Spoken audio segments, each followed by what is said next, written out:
This is James's dinner. It's pomegranate arils with peas, spinach, kale, baked potatoes with hummus and cilantro, roasted yam, feta, and tomato. And I'm going to talk about Meadowland with Olivia Wilde and Luke Wilson. And then Star Trek Lower Decks Season 3, Star Trek Strange New World Season 1, Ukraine on Fire, Miss Scarlet, and the Duke. And James is going to talk about, what was it, fundamentalism? The Clash of Fundamentalisms. Yeah. And this is not a movie. It isn't much of a movie. And Yeah. Ukraine on Fire, exactly. Yeah. Some or all of those. Yeah. So, Meadowland definitely gets the top of the stack rating. This was an awesome movie. It's, honestly, while I was watching it, I was thinking, this really isn't for me. And I started doing some other things, which if I'm not into a movie, like I often write poetry the whole time while the movies are on. I just, and that doesn't seem to really interfere with anything anymore. I can write poetry while there's a movie going, and I can still manage to figure out what's going on in the movie. But if the movie is good, then I look up. Anyway, so sometimes I'll end up doing things like cooking or whatever while the movie's on, and so I'm really not, once I leave the room, well, I'm not really watching it very well at all. So I did, for the beginning of this, I left the room quite a few times. I started doing some gardening things and all sorts of things while this was on, and cooking and whatever, just things, me things. So anyway, then I got into the movie. I sat down, didn't write poetry, I just watched it. And when the end came, like, it's a pretty heavy topic here, so that might have been part of what drove me out of the room. But when I finally sat down and watched the end of it, I got to the end and I just bawled. It was, it's definitely worth top of the stack, and everyone should watch this. It's amazing. The whole, I don't want to give anything away, but there's a lot of people who, a lot of passive women in particular, who I think could really relate with this. And the whole idea of the mirror with others. Anyway, I don't want to give it away. So just watch it, and if you don't feel something at the end of this movie, I don't know what could make you feel something. So anyway, the rest is sort of silly stuff. Star Trek Lower Decks Season 3 got a higher rating than Star Trek Strange New World Season 1. Now, which one is, they're both current, or? Yeah.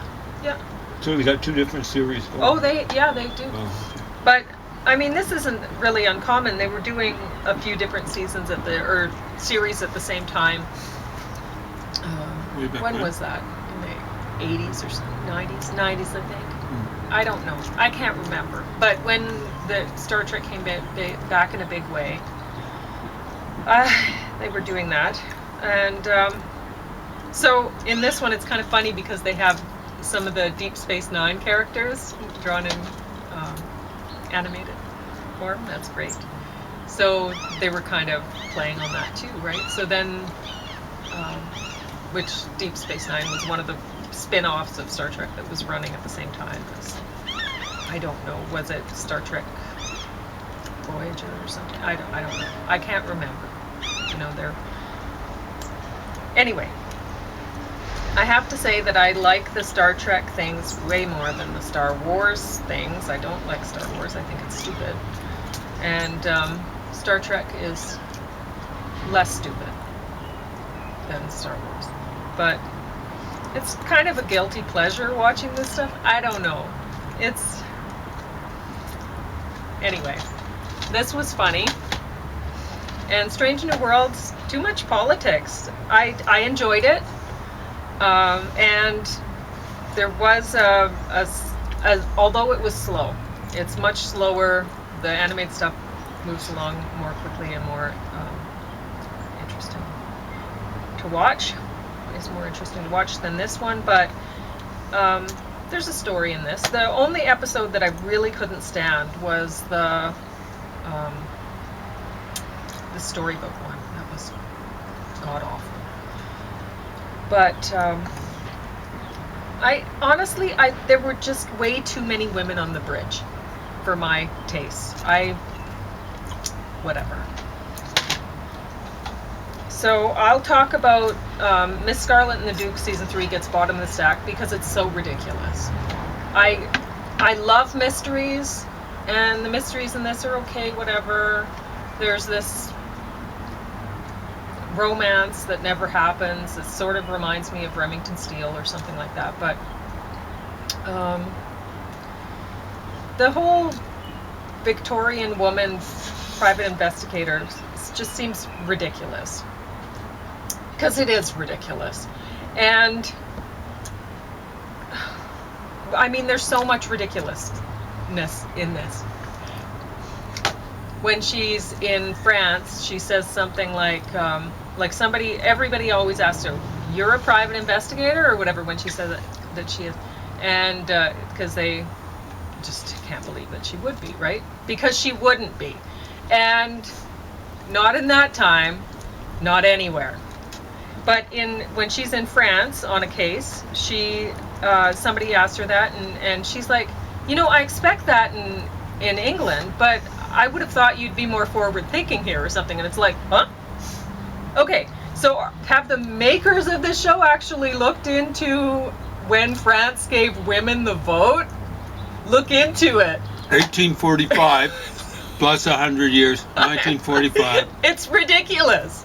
So, I mean, maybe somebody at that time, some woman who is a fake private investigator, because it would never happen, might think that France might be more forward thinking because she's just so out to lunch. But surely people in our time should be able to figure out that would not have been the case. And this whole concept would not have been the case. It doesn't make any sense, and honestly, it's awful to watch. I can't stand it. So that's my review of these shows. James is going to talk about Ukraine on Fire, and I brought his notes out, so he should have no problem doing that. Yeah. I haven't really, these are just running notes. And this is like a running sore. I'm going to actually watch it for a fourth time. Oh my gosh. Okay. I really wanted to do this justice. It's, okay, go on to your other stuff then. Yeah, exactly right. So I want to do it justice. It'll be something like, okay. It should be in front of the criminal justice system, possibly.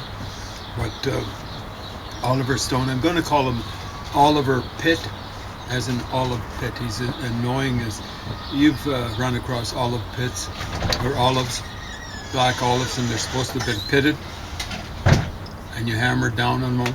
That's like watching that movie by Oliver Stone. You're just really annoying. I am going to say, I'm not much of a nationalist. I don't believe in my country, right or wrong, the way some Americans do, and lots of other people. Excuse me. And lots of other places do. But I believe in supporting democracies, however limited our democracies might be, however flawed they might be. I believe in supporting them. If you can't support them, you should shut the freak up. If you're supporting countries, movements that aren't democratic, the way Oliver Stone does in that movie and in other movies, you are committing treason against democracy. I'm not sure whether it should be illegal if you're taking money from other countries like the People's Republic of China or from Russia. That should be declared treason. And frankly, the penalty for treason should be death. Now, I don't believe in the death penalty. It should be commuted, but in every case. In other words, the person convicted of treason against democracy should be sentenced to death and then automatically commuted. But it's automatic life sentence, no probation.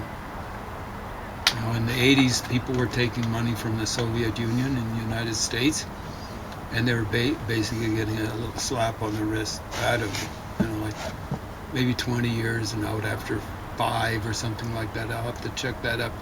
I might be exaggerating about the out after 5. I think I might be exaggerating on the high side when I'm saying 20 years.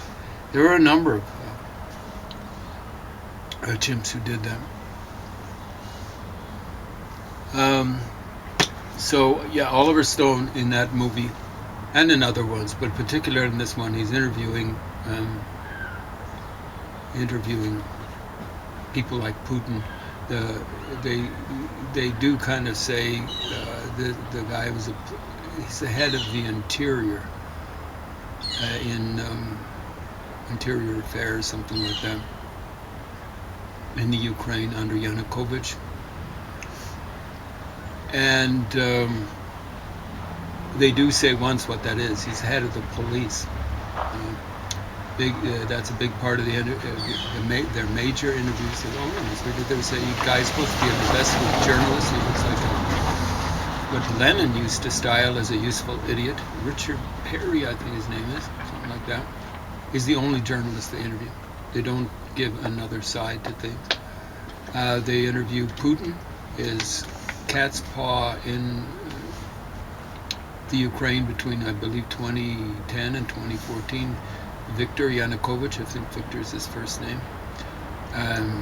Definitely not victim, although he's portrayed as such. And then Yanukovych's head of his police, and it's not the secret police, but when you are working for a guy who's working for Putin, the police is the state, and the state writ large. Okay? So those are his 4 big interviews. They call Galicia in Ukrainian, they all pointedly make sure to pronounce it in the Russian way. So the Russians have a G, which they pronounce as a G. It would be derived from gamma, the Greek letter gamma.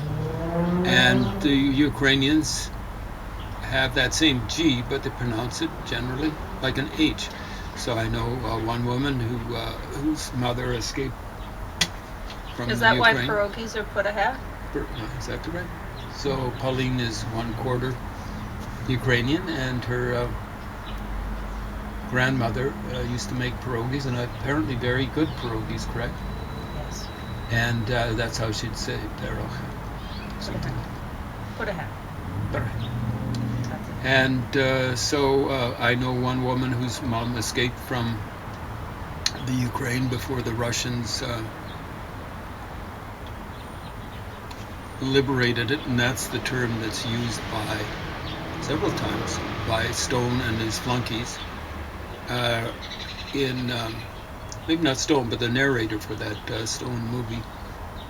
The Russians liberated Ukraine. They didn't liberate it when they took it over from the Nazis. It's like when one thief steals a diamond, and then another thief comes along and steals that diamond. That second thief is not liberating the diamond. Correct? Right. As so many of you nifty, shifty lefties, especially the academics, right. And of course, when they're getting interviewed on CBC, no one ever says wrong, except maybe some of the people listening. Some of the people like me, right? So, yeah, liberated. No, they didn't liberate it. At any rate, her mom, this woman that I used to work with, she said her mom, and she's not making fun of her mom. I'm not making fun of her mom. She said, the woman I work with said it was kind of cute. Her mom would call hamburgers hamburgers. So, halatsia. I'm not sure, they were putting the accent on the ia. I'm not sure. I used to say, and I'd only seen it written, Galicia or Halicia, something like that. So that's the extent of the interview. And Oliver Stone, or as I'm going to call him, Oliver Pitt, he's amazing. He's, like someone used to style Ed McMahon, who was the flunky for Johnny Carson for so many years, decades, I guess. Once used to call him a human laugh track. Oliver Stone, in the movies that I've seen, like, what was he? He did one. There's a trailer for preview, whatever, for one movie where he's interviewing Fidel Castro, and Fidel Castro is dressed up in his military monkey suit. I don't care if a person's a person of color or a person of non-color, a la Hitler or Mussolini. Mussolini's pretty dark too, Mediterranean looking. Anyway, when they're wearing an army uniform and their political leader, I call that wearing a military monkey suit. And I don't care if you're Hitler, Mussolini, Francisco Franco, Salazar, whatever his first name was, the dictator of Portugal for so many years, and or Daniel Ortega, or Fidel Castro, or Hugo Chavez, another person I saw getting interviewed quite favorably, shall we say, interviewed favorably by Oliver Pitt. Oliver Pitt is not a human laugh track. He's a human bobblehead. Putin lies.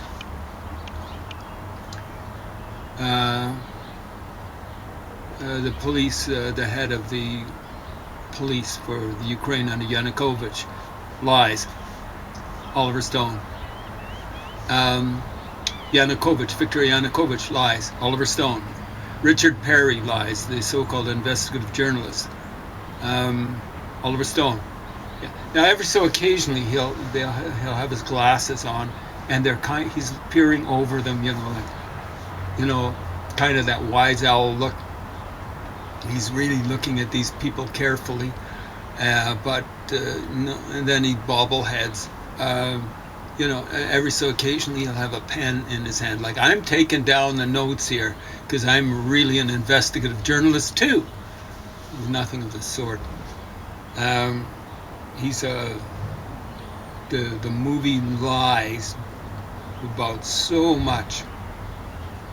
It's talking about Stepan, or sometimes they say Stefan Bandura, who was the head of a rather extreme nationalist movement in the Ukraine into World War II, and he was trying to collaborate with the Germans, and the Germans only put up with him for a very short period of time.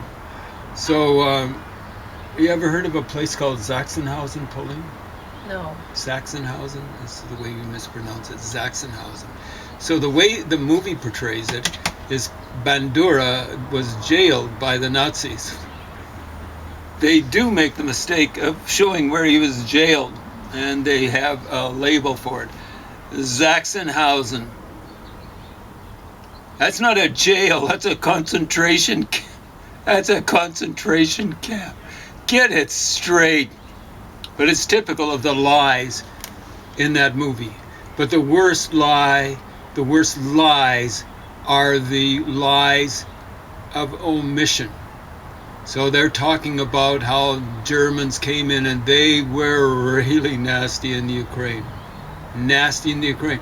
The Ukrainians had been treated reasonably well.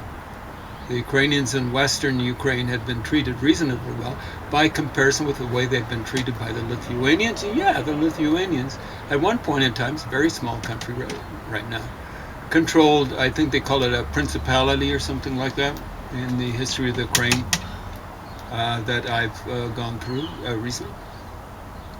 They didn't treat the Ukrainians terribly well. Even worse was the Polish, what did they call it? Something like the Commonwealth. They treated the Ukrainians very badly. The Russians, on and on again. I was going to say on and off, but it's on and on again, have treated the Ukrainians awfully.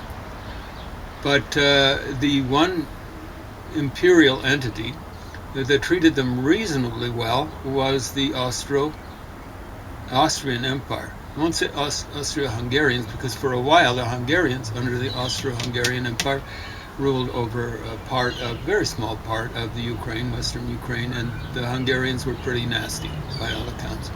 And the Romanians actually ruled over a little bit of present-day Ukraine, and they apparently were pretty nasty as well. So when the Germans moved in, a lot of the Ukrainians in World War II, a lot of the Ukrainians figured, and they figured wrongly, that the Germans, like the Austrians, the Austrian Empire was basically ruled by Germanic people, Germanic speaking. They kind of greeted them with, what was it, bread and salt or whatever the traditional greeting was, and boy, they got that salt in their, they got starved of bread in return, and had salt rubbed in their wounds, figuratively speaking, in return by the Germans. But at any rate, the Russians come back and get rid of the Germans and liberate the Ukraine. Now, they do show that Ukraine was a little bit bigger after World War II than it was before. They just show it, flash, flash, flash. Transnistria, for example, was shown. That's southwest of Odessa. They don't say that was a theft of land by the Soviets given to the Ukraine. Of course, it was ruled over by the Soviets. So it was roughly 4 bits of territory, and they weren't the size of Monaco or something like that. It's substantial bits of territory. So, but what they don't mention is, for example, the genocide, and I don't use that term lightly. I'm not talking about suppressing the language or suppressing the culture in the Ukraine. I'm talking about killing millions of people in the space of a couple of years, 1932, 1933. Now, in the history of the Ukraine, it's a pretty responsible document that I've just recently finished. I believe I reviewed it a while back. The figure given for the number of Ukrainians killed by the Russians in 32-33 was given as between 3 to 6 million. When I first heard about that, and I was pretty innocent about it, it's about 1980. I was working for the student newspaper at the University of Lethbridge, and there was one fellow on the paper, or contributing it in one way or another. I think he was writing. His name, they called him Bogdan. It would be Bogdan. It's written Bogdan, something like that. And he was talking about, I'd never heard about the genocide. 10 million Ukrainians being killed by the Russians, 1932, 1933. And that's the number I've generally heard. It's not just from him. Now, it was kind of amusing to watch the lefties, nifty shifty lefties, on the Emiliers, the student newspaper at the University of Lethbridge, responding to Baden. The extreme discomfort. Because the Russians, they could barely do any wrong. But it didn't end there in 32, 33. Because starting around 34, 35, Stalin, rarely missed a beat. 32, 33, he's starving his own peasants. Apparently he killed 10 million, or as many as he killed Ukrainian peasants in the genocide, and that was a genocide too. Understand, it's not his right to go off killing his own people, much less when he's killing off the peasants. That's a genocide too. It's a class genocide. Get that straight. Right? And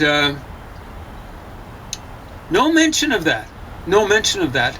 No mention of the purging of the Ukraine.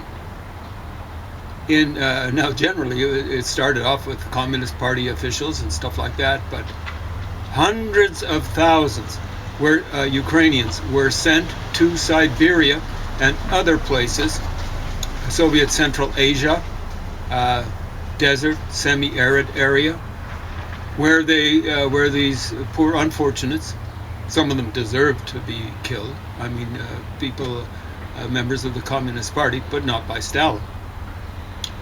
Because they would have, for example, been involved in the genocide of their fellow citizens, fellow Ukrainians. But they were sent to labor camps. But that's not accurate. A more accurate designation would be death by labor camps. So when hundreds of thousands were sent to Siberia, to Soviet Central Asia, and some of the worst camps, death by labor camps, were up in the European part of Russia. Now, it's not really Russia. It's where the Komi are native. Up on the Arctic Sea, Vorkuta is one place. But that's not the only one. One of these days, I'm going to review the first tour guide of the Soviet Union. And it was put out, I believe, in the 80s. The first. It's the one that you should do when you're going there.